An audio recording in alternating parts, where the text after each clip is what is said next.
Test পরীক্ষার পরে তুমি কিভাবে ইংরেজিতে 95+ মার্ক পাবা এসএসসিতে, সেইটা সম্পর্কে আজকের ভিডিওতে আমি তোমাদেরকে জানাবো, ক্লিয়ার করব। সো সবাইকে ওয়েলকাম করছি আমাদের আজকের ইম্পর্টেন্ট ক্লাসের স্টুডেন্ট, সবাই আশা করি খুবই ভালো আছো। সো টেস্ট পরীক্ষা তুমি অনেকেই দিয়েছো, সবাই দিয়েছো, আসলে অনেকে না সবাই দিয়েছো। সবার টেস্ট পরীক্ষা হয়তো ভালো হয়েছে, অনেকের খারাপ হয়েছে, একটু টেনশনে আছো যে টেস্ট পরীক্ষা খারাপ হয়েছে, আমার বোর্ড পরীক্ষাটা কেমন হবে তুমি বুঝতে পারছো না। সো ভয়ের একদমই কারণ নাই, কারণ টেস্ট পরীক্ষা মানে আসলে বোর্ড পরীক্ষা না। এইটা সবার আগে তোমাদেরকে মাথায় রাখতে হবে। তুমি টেস্টে ভালো করো বা খারাপ করো, এইটার ইম্প্যাক্ট তোমার বোর্ড পরীক্ষায় কোনোভাবেই আসবে না, এটা রেজাল্ট কোনোভাবে যুক্ত হবে না। এটা নিয়ে তুমি একদম নিশ্চিন্ত থাকো। সো তুমি যদি এখন থেকে ভালো মতো করে প্রিপারেশন নাও, পড়ে যাও, ইনশাআল্লাহ তোমার বোর্ড পরীক্ষায় তুমি একদম 100% নাম্বার আনতে পারবা। শুধু ইংরেজিতে না, যে কোনো সাবজেক্টে তুমি ভালো রেজাল্ট আনতে পারবা, যদি এখন থেকে আগামী 4 মাস 5 মাস বোর্ড পরীক্ষার আগ পর্যন্ত একদম নিজেকে প্রতিজ্ঞাবদ্ধ করে পড়তে পারো, শিখতে পারো এবং একটা রুটিন লাইফ মেনটেন করতে পারো, তোমার রেজাল্ট অনেক অনেক ভালো হবে। এইটা ভাইয়া প্রমিস করছি, তোমাদেরকে কথা দিচ্ছি। বাট নিজের সাথে নিজের প্রমিস করতে হবে যে তুমি সব কিছু সুন্দর মতো করে মেনটেন করে চলবা এবং পড়াশোনা ঠিক মতো করবা। ওকে, সো আজকে ইংরেজিতে কিভাবে ভালো মার্কস পাবা, কিভাবে ভালো রেজাল্ট করতে পারবা, এটা নিয়ে আমি কথা বলবো। যেহেতু ভাই ইংরেজি পড়াই, সো ইংরেজি নিয়ে তোমাদের কথা বলছি। তুমি এই সেম টেকনিক শুধু ইংরেজিতে না, অন্যান্য সকল সাবজেক্টে অ্যাপ্লাই করতে পারো। ইয়েস, অন্যান্য সকল সাবজেক্টে অ্যাপ্লাই করেও তুমি একটা ভালো মার্কস আনতে পারো। যে সিস্টেম আমি তোমাদেরকে দেখাবো, নট অনলি ইংলিশ, তুমি সবগুলো সাবজেক্টেই এই টেকনিকটা ফলো করে তুমি ভালো রেজাল্ট করতে পারবা। সো দেখো, আমাদের ইংরেজিতে প্রথমত হচ্ছে আমাদের টাইম কতটুকু আছে এখন। আমাদের হচ্ছে 5 থেকে 6 মাস, মোটামুটি 5 মাস তুমি ধরে রাখো, 5 মান্থ তুমি হচ্ছে 5 মাস ধরে রাখতে পারো তোমার হচ্ছে বোর্ড পরীক্ষার জন্য। ওকে, সো এক্সট্রা যদি তোমার ভাগ্য ভালো থাকে তুমি এক্সট্রা আরেকটা মাস পাবা, আদারওয়াইজ তোমাদের 5 মাস, 4.5 থেকে 5 মাস তোমাদের হচ্ছে টাইম লাইনটা থাকবে বোর্ড পরীক্ষার। তো এই সময় আমাদের গোলটা কি?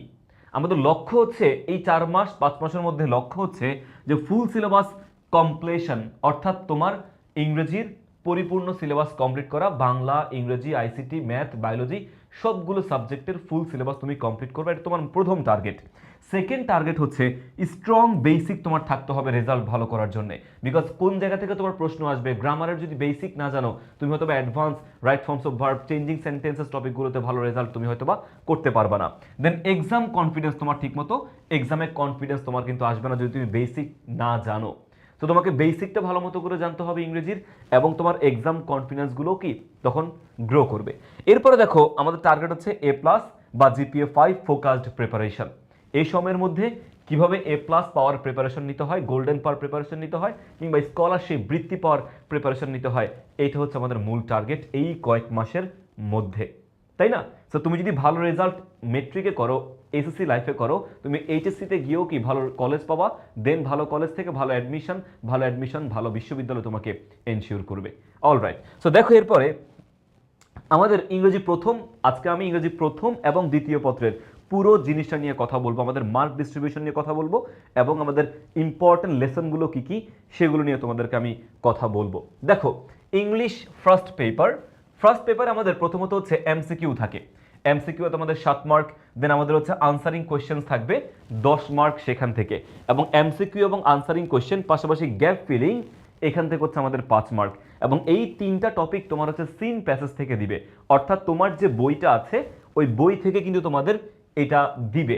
অলরাইট, এরপর হচ্ছে আমাদের ইনফরমেশন ট্রান্সফার এবং সামারি রাইটিং, এটা হচ্ছে আমাদের আনসিন প্যাসেজ থেকে দিবে। সো এখান থেকে তুমি দেখো, ইনফরমেশন ট্রান্সফারে তোমার 5 মার্ক এবং সামারিতে তোমার হচ্ছে 10 মার্ক, ইন টোটাল 15 মার্ক তোমার আনসিন থেকে থাকবে। ওকে, এরপরে আমাদের ম্যাচিং থেকে দিবে, আমাদের রিয়ারেঞ্জ থাকবে, রিয়ারেঞ্জে আমাদের 8 মার্ক, রিয়ারেঞ্জে কিন্তু অনেক মার্ক, 8 মার্ক আমাদের রিয়ারেঞ্জে থাকতেছে। এরপরে আনসারিং টেকনিক, এটা কিন্তু অনেক ইম্পর্টেন্ট একটা part. Answering technique, answering questions from poems, কবিতা থেকে তোমার 8টা প্রশ্ন থাকবে, ওই 8টা প্রশ্ন থেকে 5টা প্রশ্ন তোমাকে আনসার করতে হবে। ওই 5টা প্রশ্ন থেকে তুমি 10-এ 10 কিন্তু তুমি চাইলে আনতে পারবা ইনশাল্লাহ। দেন আমাদের হচ্ছে আনসারিং কোয়েশ্চেন্স ফ্রম স্টোরিজ, একইভাবে কবিতা থেকে 8টা থেকে 5টা, তোমার স্টোরি থেকেও কি 8টা থেকে 5টা প্রশ্ন থাকবে, তুমি সেখান থেকে 10 আউট অফ 10 কিন্তু আনতে পারবা যদি ভালো মতো করে পড়ে যাও। তারপরে তোমার হচ্ছে কমপ্লিটিং স্টোরি থাকবে 15 মার্ক, এবং হচ্ছে তোমার রাইটিং ডায়লগ থেকে থাকবে 15 মার্ক। এইটা হচ্ছে আমাদের ইন টোটাল 100 মার্ক, মানে 100 মার্কসের পরীক্ষার সিলেবাস, তোমার হচ্ছে মার্ক ডিস্ট্রিবিউশন তুমি দেখতে পেয়েছো। তার মানে তোমার জানতে হবে কি কি, তোমার জানতে হবে হচ্ছে যে বেসিক্যালি সবচেয়ে বেশি নাম্বার কোথায়। সবচাইতে বেশি নাম্বার হচ্ছে কিন্তু আমাদের দেখো যে আনসারিং কোয়েশ্চেন ফ্রম পয়েন্ট, এখান থেকে কিন্তু প্রচুর নাম্বার তুমি আনতে পারো। প্রথমত দেখো কিছু কিছু টপিক আছে যেখানে নাম্বারটা ঠিকমতো লিখলেও অ্যাভারেজ মার্কিং করে, আবার কিছু কিছু টপিক আছে যেখান থেকে পড়লেই তুমি একদম ক্লিয়ারলি মার্কগুলো তুলে আনতে পারবা। এর মধ্যে একটা হচ্ছে আমাদের যে আনসারিং কোয়েশ্চেন্স ফ্রম পয়েন্ট, তুমি অল্প কিছু কবিতা পড়লে কিন্তু 10 আউট অফ 10 কিন্তু পেয়ে যাচ্ছ, অল্প কিছু পড়লে কিন্তু। আবার দেখো কিছু গল্প, তোমার বইতে কিন্তু বেশি কোনো গল্প নাই। আমাদের ইউনিট যে 11 আছে, ইউনিট যে 11, সো ইউনিট ইলেভেনের যে কবিতাগুলো আছে বা যে গল্পগুলো আছে ওইখান থেকে কিন্তু মেইনলি আমাদের কবিতা বা তোমার কি বলে এটাকে গল্প থেকে প্রশ্নগুলো কিন্তু সেখান থেকেই আসে। সো ইউনিট 11টা অনেক ইম্পর্টেন্ট। আরও বেশ কিছু কবিতা আছে, ছন্ন ছাড়া কিছু কবিতা আছে, বাট সেগুলো পড়লে ভালো। বাট তোমাকে ইউনিট 11-এর 5টা কবিতা আছে, 5টা কবিতা আছে। স্যান্ড অফ ডি অনেক important, time you old, gypsy man অনেক important, to mother I remembered, দুইটাই মানে এই কবিতাটাকে অনেক ইম্পর্টেন্ট। সো বেশ কিছু কবিতা ওইখানে আছে। সো ওই 5টা কবিতা যদি ভালো মতো করে পড়ো তোমার নাম্বার কিন্তু সেখান থেকে আসার চান্স অনেক বেড়ে যাবে। আরও কবিতা আছে সেগুলো পড়ার চেষ্টা করবা, তবে ইউনিট 11টা অবশ্যই তোমাকে পড়তে হবে। দেন গল্পগুলো কিন্তু ইউনিট 11-এ অনেকগুলো গল্প আছে, রাইট, অনেকগুলো গল্প আছে। দ্য কি বলে দ্য পার্পেল জার আছে, বা তোমার হচ্ছে ওই যে দ্য ট্রায়াল, আমাদের হচ্ছে যে যে গল্পটা রক্ত মাংসের, যে পাউন্ড অফ ফ্লেশ, রক্ত কেটে নেওয়া, কলিজা কেটে নেওয়ার যে গল্পটা আর কি, ওইটা। সো তুমি যদি ভালো মতো করে পড়ে যাও ইউনিট 11, সেখান থেকে তোমার ভালো মার্কস আসবে। সো ইউনিট 11টা পড়তে হবে মাস্ট, কবিতাগুলো পড়তে হবে, গল্পগুলো পড়তে হবে। রিয়ারেঞ্জ টপিকটা কিন্তু নাম্বার কাটার কোনো সুযোগ নাই, রিয়ারেঞ্জও গুরুত্ব দিতে হবে। আবার দেখো আমাদের হচ্ছে ম্যাচিংয়ে কিন্তু নাম্বার কাটার কোনো সুযোগ নাই, এটাও গুরুত্ব সহকারে পড়তে হবে। Information transfer, gap filling, MCQ, এগুলোতে কিন্তু নাম্বার কাটার কোনো সুযোগ নাই।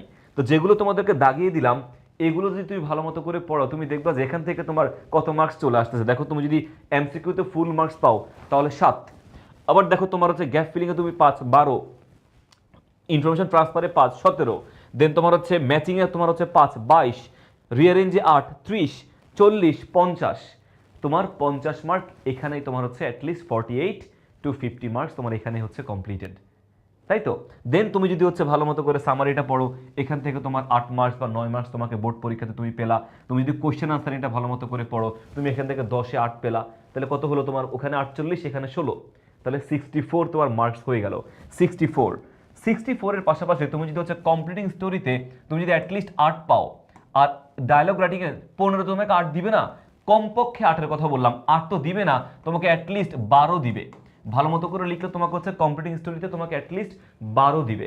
কিভাবে স্টোরি লিখতে হবে তার ডিটেইলড একটা ক্লাস আমাদের এসিএস ফিউচার স্কুল এই ভিডিওতেই আছে, বা ভাইয়ার চ্যানেলেও আছে, ফাহাদ সেইজ যে ইউটিউব চ্যানেল ভাইয়ার, সেখানে গেলেও তুমি কিন্তু সেখানে ভিডিওগুলো ওই স্টোরি কীভাবে লিখতে হবে, অ্যাপ্লিকেশন কীভাবে লিখতে হবে, রাইটিং পার্টের ভিডিওগুলো তুমি সেখানে পাবা। ওকে, ডায়লগ রাইটিং, ডায়লগ এখানে তুমি যদি 12 পাও তাহলে 12 কত হলো, 12 24, আর আগে ছিল তোমার কত 64, তাহলে 64 এবং 24 কত হলো তোমার নাম্বার, তোমার নাম্বার হলো এখানে 16, তাহলে 8, 88 মার্কস তুমি কিন্তু পেয়ে যাচ্ছ। সো 88 মার্কস পাওয়াটা কিন্তু খুব কঠিন কোনো কিছু না ফার্স্ট পেপারে। সো 88 তুমি না পাও, তুমি 85 পাও, সমস্যা আছে, 85 পেলে প্রবলেম নাই। আচ্ছা 85 না পাও, তুমি 82 পাও, প্রবলেম আছে নাই, বা 80 পাও, এ প্লাস তো অ্যাটলিস্ট পাবা তুমি যদি একটু গুরুত্ব সহকারে পড়ো। নাম্বার তোলাটা কিন্তু কঠিন না, তুমি যদি টেকনিক্যালি পড়ো নাম্বার অটোমেটিকলি চলে আসবে। ওকে, সো আমি তোমাদেরকে ইম্পর্টেন্ট কিছু লেসনের কথা বলি। তোমাদের ইন টোটাল 8টা ইউনিট ফার্স্ট পেপারে আছে। সো 8টা ইউনিটের মধ্যে লেসন 1 এবং লেসন 3, দেখো ভাইয়া এখানে অনেকগুলো লেসন আছে, বাট ইম্পর্টেন্ট লেসনগুলো কোনটা, আমাদের লেসন 1টা অনেক important, mister Moti by Rahat Abir, এটা কিন্তু পড়তে হবে। আর এখানে একটা কবিতা আছে ও মি ও লাইফ, এই কবিতাটা কিন্তু পড়ে যাবা। দুইটা লেসনও কিন্তু এখান থেকে ইম্পর্টেন্ট, কারণ একটা কবিতা একটা গল্প, ওই যে স্টোরি এবং কবিতাগুলো কোনোভাবেই এড়ানো যাবে না, ওইখান থেকে প্রশ্ন আসেই। আচ্ছা, এরপরে দেখো ক্লাইমেট চেঞ্জ, এই লেসনটা বা এই ইউনিটটা অনেক অনেক ইম্পর্টেন্ট, এইখান থেকে প্রচুর প্রশ্ন আসে। ইউনিট 2 থেকে ক্লাইমেট চেঞ্জ থেকে প্রচুর প্রশ্ন তোমার এখান থেকে আসে। এখান থেকে তোমার দেখো এই যে ইউনিট লেসন 1টা, the grid of mighty rivers, শক্তিশালী নদীর যে লোভ, রিভার যমুনা নিয়ে একটা এখানে তোমার হচ্ছে স্টোরির মতো করে আছে, নূরজাহান মেহেরজানকে নিয়ে। সো মেহেরজানকে নিয়ে তোমার যে লেসনটা আছে এটা অনেক ইম্পর্টেন্ট। তুমি যদি বিগত বছরের বোর্ড প্রশ্নগুলো দেখো, ওই বোর্ড প্রশ্নগুলো থেকে কিন্তু দেখলেই এই লেসনটা বিভিন্ন জায়গায় তুমি পেয়ে যাবা, বিভিন্ন বোর্ড তুমি পেয়ে যাবা। এটা ইম্পর্টেন্ট। এনভায়রনমেন্ট পলিউশন না, ম্যান অ্যান্ড ক্লাইমেট, এই লেসনটা কিন্তু অনেক ইম্পর্টেন্ট, অনেক ইম্পর্টেন্ট। এরপরে a friend of art, lesson 4টা তেমন একটা ইম্পর্টেন্ট, এটা পড়ার প্রয়োজন নাই খুব একটা, বা এ ফ্রেন্ড অফ আর্ট তুমি এটাও পড়তে পারো। তবে এই ইউনিট থেকে সবচাইতে বেশি ইম্পর্টেন্ট হচ্ছে আমাদের লেসন 1টা অনেক ইম্পর্টেন্ট, এবং লেসন 3টা হচ্ছে আমাদের অনেক ইম্পর্টেন্ট। এই দুটো লেসন কিন্তু মাস্ট পড়তেই হবে, ঠিক আছে? ওকে, এরপরে যদি ইউনিট 3তে যাই, ফার্স্ট টাইমসের মধ্যে হচ্ছে আমাদের লেসন 1টা ইম্পর্টেন্ট। উসাইন বোল্ট এবং মাইকেল ফেলপস কে নিয়ে যে লেসনটা আছে, আমাদের হচ্ছে অলিম্পিক নিয়ে যে লেসনটা আছে, ওটা ইম্পর্টেন্ট। ওকে, রিডিং রিয়েলি হেল্পস, এটা ইম্পর্টেন্ট আছে। চেঞ্জেস ইন পাস্ট টাইমস, এটাও পড়ে যাও, এটা ইম্পর্টেন্ট। আচ্ছা, change in past Times in Bangladesh, past time varies. আচ্ছা, মোটামুটি এই 3টে লেসন পড়ে যেও, এটাও পড়ে যেও, এটা খুব একটা ইম্পর্টেন্ট না, বাট এখান থেকে মাঝে মাঝে প্রশ্ন আসতে পারে, মাঝে প্রশ্ন দিয়ে দেয়, সো এটা একটু পড়ে যেও। তো লেসন 1, লেসন 2 এবং লেসন 3টা ভালো মতো করে পড়ে যেও, সম্ভব হলে লেসন 4টাও কিন্তু পড়ে যেও। এনিওয়ে, এরপরে দেখো আওয়ার নেইবার, আমাদের প্রতিবেশী, ইন্ডিয়া, ভুটান, দেন মালদ্বীপসকে নিয়ে যে লেসন ইউনিটটা আছে, ওই ইউনিটটা কিন্তু ইম্পর্টেন্ট একটা ইউনিট। লেসন 1 এখান থেকে নেপালটা পড়ে যেতে পারো, ইম্পর্টেন্ট। শ্রীলঙ্কার থেকে খুব একটা প্রশ্ন আসে না, ওটার প্রয়োজন নাই। মালদ্বীপটা হাইলি ইম্পর্টেন্ট লেসন এখানে। মালদ্বীপস সবচাইতে ইম্পর্টেন্ট লেসন হচ্ছে আমাদের এখানে মালদ্বীপস। সো মালদ্বীপসের লেসনটা অবশ্যই তোমাকে পড়ে যেতে হবে, বাদ দেওয়ার কোনো সুযোগ একদমই নাই, মালদ্বীপস পড়ে যেতে হবে। ইন্ডিয়া থেকে পড়ার প্রয়োজন নাই। দেন ভুটানটা আমাদের ইম্পর্টেন্ট, এই ভুটানটা পড়ে যেও। সো এই দুটো লেসন সবচেয়ে বেশি ইম্পর্টেন্ট, এইটা এবং এইটা। লেসন 3 এবং লেসন 5টা হচ্ছে বেশি ইম্পর্টেন্ট আমাদের বোর্ড পরীক্ষার জন্য। এরপরে যদি ড্রিমসে যাই, স্বপ্নে যদি চলে যাই, স্বপ্নে বেসিক্যালি 4টা লেসন আছে, 4টা লেসন দরকার নাই, তুমি জাস্ট 2টা লেসন পড়বা, লেসন 3 এবং লেসন হচ্ছে 4। এই দুটো লেসন তুমি পড়ে যাবা, what I dream to be, এটা না sorry, I had dreams part 1 এবং দে হ্যাড ড্রিমস পার্ট 2। একটা হচ্ছে তোমার প্রীতিলতা ওয়াদ্দেদার সম্পর্কে বলা আছে, যিনি কিনা ব্রিটিশ কি বলে তোমার হচ্ছে বিরোধী আন্দোলন করেছিল, অ্যান্ড তোমার হচ্ছে অ্যান্টি ব্রিটিশ মুভমেন্ট যেটাকে বলে। অ্যান্ড লেসন 4 হচ্ছে আমাদের দে হ্যাড ড্রিমস, এটা হচ্ছে আমাদের জহির রায়হানকে নিয়ে এই লেসনটা দেওয়া আছে। তো এই দুটো লেসন কিন্তু অনেক important, lesson 3 and lesson 4। They had dreams 1 and 2 must কিন্তু পড়ে যেতে হবে। এরপর যদি যাই আমরা reading from English literature, unit 11টা কোনোভাবে কিন্তু বাদ দেওয়ার সুযোগ নাই, এটা অনেক ইম্পর্টেন্ট, মোস্ট ইম্পর্টেন্ট। আমাদের হচ্ছে মোস্ট ইম্পর্টেন্ট লেসন হচ্ছে আমাদের এইটা, মোস্ট ইম্পর্টেন্ট লেসন কিন্তু এই লেসনটা, ইউনিটটা আমাদের রিডিং ফ্রম ইংলিশ লিটারেচার। কোনো কিছু বাদ দিও না এখান থেকে, কষ্ট হলেও সব কিছু পড়ে যাও, প্রত্যেকটা গল্প, প্রত্যেকটা স্টোরি, সব কিছু পড়ে যাবে এখান থেকে। অ্যান্ড এই ইউনিটের প্রত্যেকটা কবিতার ক্লাস, প্রত্যেকটা স্টোরির ক্লাস, সব কিছু এসএস ফিউচার স্কুলে এক এক করে আসবে, ডেডিকেটেডলি আসবে। অ্যান্ড ভাইয়ার চ্যানেল ফাহাদ সেইজ, সেখানেও কিন্তু হচ্ছে এই ক্লাসগুলো আসবে। তো তোমরা ভয়ের কোনো কারণ নাই, প্রবলেম থাকলেও এখান থেকে কাভার আপ করে ফেলতে পারবা। বাট এই মুহূর্তে এই ইউনিটে গুরুত্ব দেওয়াটা অনেক ইম্পর্টেন্ট। দেখো এখানে টু মাদার্স রিমেম্বার্ড বুকস, এটা তো ইম্পর্টেন্ট, এই দুটো কবিতা, একটা দুইটা। স্যান্ড অফ দি কবিতা important. Time you old gypsy man, এই কবিতা important. Stopping by woods on a snowy evening, Robert ফ্রস্টের যে কবিতাটা আছে, এটা ইম্পর্টেন্ট। সো প্রত্যেকটা কবিতা, এখানে 5টা কবিতা ইম্পর্টেন্ট। দেন লেসন 6, 7, 8 পার্পেল যার সম্পর্কে বলা আছে, এটা পড়ে যেতে হবে। Lesson 9 A pound of flash, lesson 10 the 3 ক্যাসকেটস and lesson 11 the trial. এই 11টা লেসন এখানে আছে, 11টা লেসনই ইম্পর্টেন্ট লেসন, বাদ দেওয়ার কোনো সুযোগ আমাদের নাই। তারপরে যদি চলে যায় আমাদের ইউনিট 11, এটা তো হইলই, রাইট। এরপর হচ্ছে আমাদের ইউনিট 13 লনলিনেস ইউনিটটা, এটা ইম্পর্টেন্ট, মোটামুটি ইম্পর্টেন্ট লনলিনেসটা। এখান থেকে আমাদের লেসন 2তে একটা কবিতা আছে এবং লেসন 3তে একটা সলিটিউড একটা পয়েম আছে, তো সলিটিউড, ওই পয়েমটা তুমি হচ্ছে ওই পয়েমটা তুমি পড়ে যাবা। সলিটিউড যে পয়েমটা আছে, তুমি ওই পয়েমটা তুমি পড়ে যাবা, এবং তোমার হচ্ছে যে লেসনটা আছে, ওই লেসনটাও তুমি একটু পড়ে যাবা কষ্ট করে, তাহলে তোমার জন্য সহজ হবে জিনিসগুলো পড়াটা কমপ্লিট করাটা। একটা স্টোরি আছে, স্টোরিটা পড়ে যাবা এবং তোমার পয়েন্টটা পড়ে যাবা, এই দুটো পড়লেই এই লেসনটা থেকে হয়ে যায়। অ্যান্ড ইউনিট 16-এ একটা লেসনই আছে গ্রাফিতি, এটাও মোটামুটি ইম্পর্টেন্ট। গ্রাফিতি মোটামুটি না, মোটামুটি ভালো ইম্পর্টেন্ট বলা যায় গ্রাফিতি, এই লেসনটাও পড়ে যাবা, ঠিক আছে? সো আমি অনেকগুলো লেসন দাগিয়ে দিলাম, সবগুলো লেসন তুমি এক এক করে পড়ে যাবা।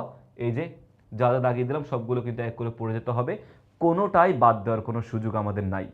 আর স্টোরি এবং ডায়লগের আলাদা করে সাজেশন আমি তোমাদেরকে দিব বোর্ড পরীক্ষার আগে আগে, 2-1 মাস আগেই তোমরা সেই সাজেশনগুলো পেয়ে যাবো, বা সম্ভব হলে এর আগেই ভাইয়া তোমাদেরকে সাজেশনগুলো দিয়ে দিব। সেগুলো অল্প অল্প করে পড়লেই তোমার ইনশাল্লাহ কমন চলে আসবে, ভয়ের আর কোনো কারণ নাই, আমি আবারও বলছি। ঠিক আছে ভাইয়া? ওকে, এবার আমরা চলে যাই ইউনিট, আমাদের ইউনিট টু কমপ্লিটেড। ফার্স্ট পেপারটা এভাবে পড়ে যাবা তুমি, এবং সেকেন্ড পেপারটা তুমি কিভাবে পড়বা সেটা আমি তোমাদেরকে বলি। আচ্ছা, বাই দ্য ওয়ে আমি একটা কথা তোমাদেরকে বলি, দেখো তুমি শুধু পড়ে যেও না, তুমি যখন একটা ইউনিট, দেখো আমাদের এখানে কয়টা ইউনিট, 8টা ইউনিট না, 8টা ইউনিট, তুমি একটা ইউনিট পড়বা। তোমার এখন কিন্তু একটা মাসে 4টা করে সপ্তাহ আছে, তাই না? একটা মাসে আমাদের 4টা করে সপ্তাহ আছে। তো তুমি প্রত্যেকটা সপ্তাহকে ভাগ করো কি কি পড়বা। তুমি ফুল এক টানা পড়ে যাওয়ার দরকার নেই, তুমি ভাগ ভাগ করে ছোট ছোট টার্গেট সেট করে এখন থেকে আগাও। তুমি প্রথম সপ্তাহে মনে করো যে ইউনিট 1টা তুমি কমপ্লিট করবে, এটা তোমার প্রথম টার্গেট। সো তুমি ইউনিট 1টা প্রথম রবিবার থেকে বৃহস্পতিবার পর্যন্ত, বা রবিবার থেকে শুক্রবার পর্যন্ত তুমি হচ্ছে ইউনিট 1টা একদম ভাজা ভাজা করে পড়লা। আমি তো 2টা ইউনিট দিলাম, তুমি 3টা ইউনিট এখান থেকে তুমি মানে লেসনটা তুমি এখান থেকে কমপ্লিট করলা, পুরো ইউনিট তুমি ভাজা ভাজা করে পড়লা। পড়ার পরে তুমি শনিবার দিন 6 দিন পড়লা, শনিবার দিন গিয়ে তুমি যা পড়ছো এটা রিভাইজ করবা। সহজ কথা, শনিবার দিন নতুন কোনো কিছু পড়ার দরকার নেই, সবসময় নতুন কিছু পড়তে গেলে আগের জিনিসগুলো হয়তো বা খেয়ে ফেলতে পারো। তো তুমি শনিবার দিন পুরো সপ্তাহে যা পড়লা, শনিবার দিন এসে একদিন পুরো রিভিশন করবা, নতুন কোনো কিছু তখন পড়ার কোনো দরকার নাই। একইভাবে পরবর্তী সপ্তাহে তুমি ইউনিট 2 ধরলা, ইউনিট 2 ধরে তুমি সবগুলো শেষ করলা, শনিবার দিন গিয়ে ইউনিট 1টাও কভার করবা, ইউনিট 2টাও তুমি হচ্ছে রিভাইজ করবা। তাহলে আগেরটাও রিভাইজ হলো, পরেরটাও রিভাইজ হলো। 3 নম্বর সপ্তাহে গিয়ে তুমি ইউনিট 3 তো দেখলাই, তাই না? ইউনিট 3 3 নম্বর সপ্তাহে গেলে তুমি ইউনিট 3টা পড়বা, দেন শনিবার দিন এসে তুমি ইউনিট 3 আবার আগের 2টা ইউনিট 1-2 রিভিশন করবা তুমি। তাহলে তোমার এই পুরো সপ্তাহে যা পড়লা তার জন্যে একটা সপ্তাহ তুমি হচ্ছে রিভিশন করলা, বা তুমি চাইলে একদিন পরীক্ষা দিতে পারো। একটা সময় 1 ঘন্টা 2 ঘন্টা সময় নিয়ে তুমি এক্সামও দিতে পারো। তোমার তো এখন টেস্ট পেপার আছে, তো টেস্ট পেপারে দেখবা যে এই ইউনিট থেকে কোথায় প্রশ্ন আসছে, কোন স্কুলে প্রশ্ন আসছে, তো ওই স্কুলে বা ওই বোর্ড পরীক্ষা বোর্ড প্রশ্ন তুমি সলভ করে ফেলবা। এই ইউনিট থেকে যে প্রশ্নগুলো আসছে ওই প্রশ্নগুলো তুমি হচ্ছে সলভ করে ফেললে তোমার রিভিশনও হয়ে গেল, তোমার ওই চ্যাপ্টার থেকে প্রশ্ন আসলে তুমি পারো কিনা সেটা চেক করা তোমার হয়ে গেল। সহজ হিসাব, 1 সপ্তাহ 6 দিন তুমি একটা জিনিস পড়লা, 7 নম্বর দিন শনিবার দিন গিয়ে তুমি হচ্ছে সেটাকে রিভিশন করবা। ক্লিয়ার? আবার 1 সপ্তাহ পড়লা, শনিবার দিন গিয়ে তুমি হচ্ছে রিভিশন করবা। রিভিশন করার পরে সময় থাকলে 1-2 ঘন্টা সময় নিয়ে তুমি হচ্ছে যে যে ইউনিটগুলো পড়লা ওই ইউনিটগুলোর থেকে কোন স্কুলে কোন বোর্ডে টেস্ট পেপারে প্রশ্ন আসে সেই প্রশ্নটা তুমি সলভ করবা, এক্সাম দিবা, দেন তুমি কতটুকু পারছো নিজে যাচাই করে ফেলতে পারতেছো। তাহলে এইভাবে তুমি যদি আগাও তোমার কিন্তু বোর্ড পরীক্ষা আর কোনো ঘাটতি ল্যাকিংস একদমই থাকবে না। ওকে, আচ্ছা এবার চলে যাই আমাদের সেকেন্ড পেপারে। আমরা সেকেন্ড পেপারে কিভাবে পড়বো, কি কি করবো, দেখো আগে মার্ক ডিস্ট্রিবিউশনটা সবাই সেকেন্ড পেপারের জন্য দেখো। সেকেন্ড পেপারে আমাদের হচ্ছে প্রথমত গ্যাপ ফিলিং উইথ ক্লুজ থাকবে 10 মার্ক, এরপরে টেবল থাকবে 10 মার্ক, ভার্ব থাকবে 10 মার্ক, চেঞ্জিং সেন্টেন্স হচ্ছে আমাদের 10 মার্ক, ট্যাগ কোশ্চেনে 5, সাফিক্স এন্ড প্রিফিক্সেস হচ্ছে আমাদের 5, এরপরে প্রিপোজিশনে 5, কানেক্টরসে 5, পাংচুয়েশন এন্ড ক্যাপিটালাইজেশন হচ্ছে আমাদের 5, রাইটিং প্যারাগ্রাফে 10, রাইটিং ইমেল লেটার অ্যাপ্লিকেশন, হ্যাঁ এখানে হচ্ছে 10, কম্পোজিশন হচ্ছে আমাদের 20, ইন টোটাল হচ্ছে আমাদের 100 মার্কস। তাহলে এই 100 মার্কসটা কিন্তু আমাদের অ্যাচিভ করাটা খুব কঠিন কোনো কিছু না। কেন কঠিন কোনো কিছু না? দেখো কারণ গ্রামারের প্রত্যেকটা টপিকে কিন্তু নাম্বার কাটার সুযোগ নাই, যদি তুমি ভুল করো সেক্ষেত্রে কাটবে, কিন্তু তুমি যদি সঠিক করো এখানে নাম্বার কাটার কোনো সুযোগ কিন্তু নাই। প্যারাগ্রাফ হয়তো বা 2-1 মার্ক কম দিতে পারে, কিন্তু গ্রামার পার্টে তোমার নাম্বার কাটার কোনো একদমই সুযোগ আলটিমেটলি নাই। সো তুমি যদি একটু গ্রামারটা ভালো মতো করে পড়ো, আমাদের এসিএস ফিউচার স্কুলের কিছু শিওর শর্ট প্রোগ্রাম কিন্তু নিয়েছি আমরা, এফআরবিতেও সুন্দর মতো করে সবগুলো টপিক একদম ডিটেলসে পড়াচ্ছি।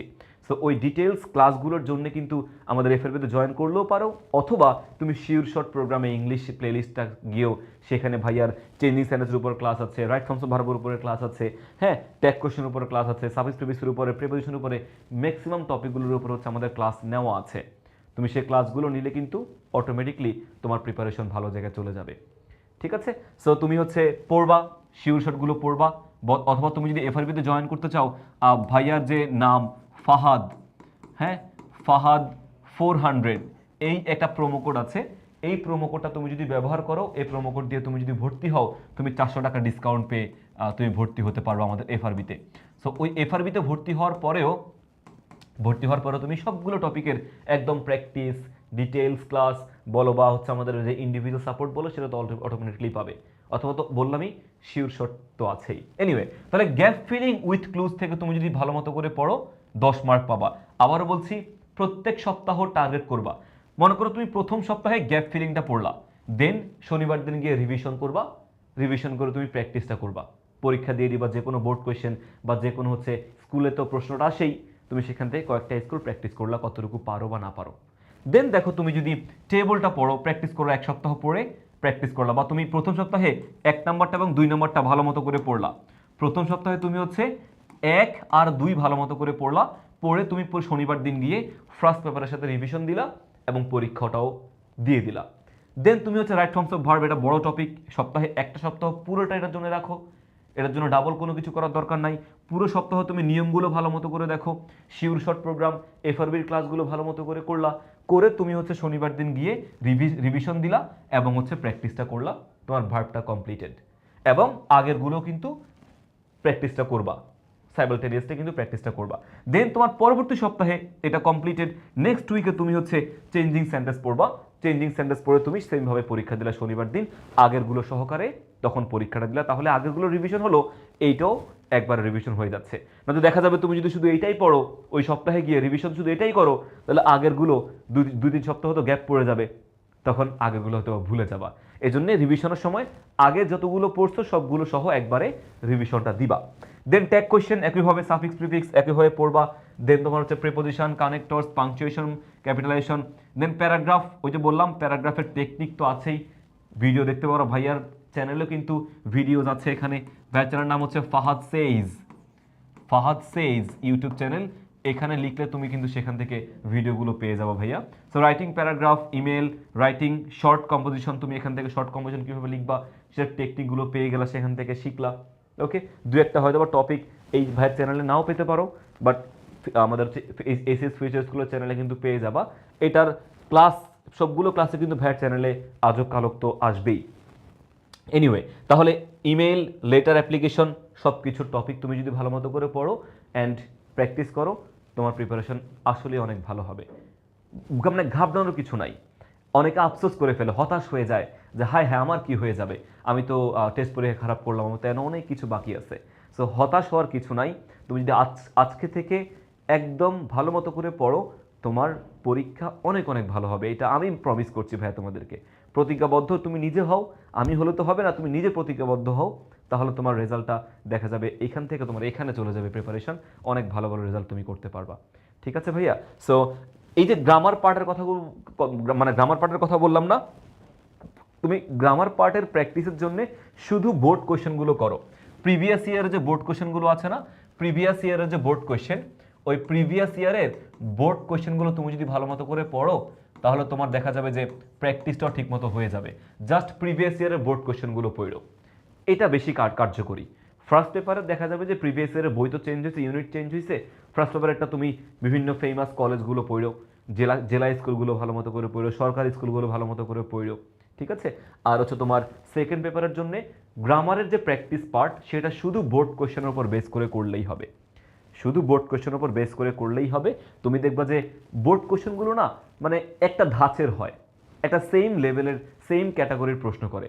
সো বিগত বছরের বোর্ড কোয়েশ্চেনগুলো তুমি যদি ভালো মতো করে প্র্যাকটিস করো, তুমি এমনিতেই পরবর্তী বোর্ড কোয়েশ্চেনের প্যাটার্নটা এমনিতেই বুঝবা, তখন তোমার বোর্ড কোয়েশ্চেনের মানে কোয়েশ্চেনটা আর এত অনেক নতুন মনে হবে না।